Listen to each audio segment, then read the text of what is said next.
BNP lakh lakh নেতা কর্মী আজও সেই 1 বছর অতিক্রান্ত হয়েছে। আজ শারদীয় দুর্গোৎসব আসছে, একই নির্দেশনা তিনি আজকে দিয়েছেন যে আপনারা সবাই হিন্দু সম্প্রদায়ের এই পূজার পাশে থাকবেন। সন্ত্রাস, চাঁদাবাজি ও দখলবাজির বিরুদ্ধে আমাদের কঠোর অবস্থান, বলেছেন কেন্দ্রীয় নেতা শামীমুর রহমান। বাগেরহাট থেকে এইচ নান্টু রিপোর্টে বিস্তারিত।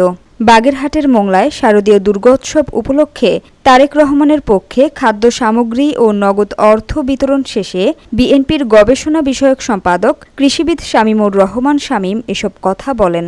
গতবার অত্যন্ত কঠিন সময়, জুলাই বিপ্লবের সময় যখন অস্থিতিশীল অবস্থা, অরাজক পরিস্থিতি, সেই সময় আইন শৃঙ্খলা পরিস্থিতি কিছুই ছিল না, থানায় কোনো পুলিশ ছিল না। সেই পরিস্থিতিতে জনাব তারেক রহমানের নির্দেশনায় প্রত্যেকটি মন্দির, গির্জা, প্যাগোডায় নেতাকর্মীরা পাহারা দিয়ে সংখ্যালঘু সম্প্রদায়ের জানমাল এবং উপাসনালয়ের নিরাপত্তা নিশ্চিত করেছিলেন বিএনপির লক্ষ লক্ষ নেতাকর্মী। আজও সেই 1 বছর অতিক্রান্ত হয়েছে।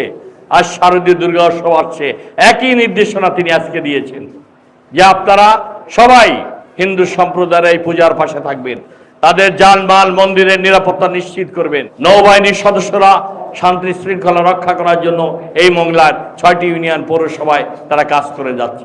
আপনাদের পাশে থাকবেন, কোনো অসুবিধা হলে আমাদের নেতৃবৃন্দকে জানাবেন, তারা আপনাদের পাশে থেকে কাজ করে যাবে।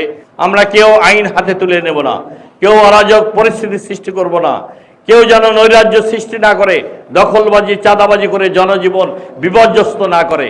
যারা এগুলো করবে তাদের বিরুদ্ধে আমাদের কঠোর অবস্থান।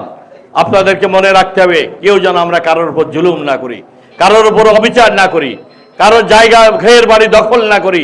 যারা এগুলো করেছে বিগত দিনে তাদের পরিণতি আপনারা দেখেছেন জুলাই বিপ্লবে। আমাদের সবচেয়ে সংকট তৈরি হয়েছে গত 17 বছরে রাজনৈতিক শক্তিকে যথার্থভাবে ব্যবহার করে, রাষ্ট্র শক্তিকে ব্যবহার করে মানুষের উপর জুলুম, অবিচার, নির্যাতন, নিপীড়ন, অন্যায়, অবিচার করা হয়েছে।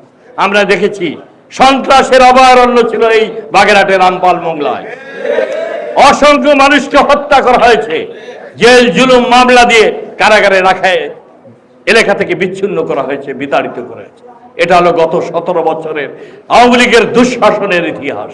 আমরা ন্যায়, বিচার, সত্য, একটি সন্ত্রাস মুক্ত, নৈরাজ্য মুক্ত, দুর্নীতি মুক্ত, মাদক মুক্ত, শান্তির উন্নয়নের একটি জনপদ আমরা গড়ে তুলতে চাই।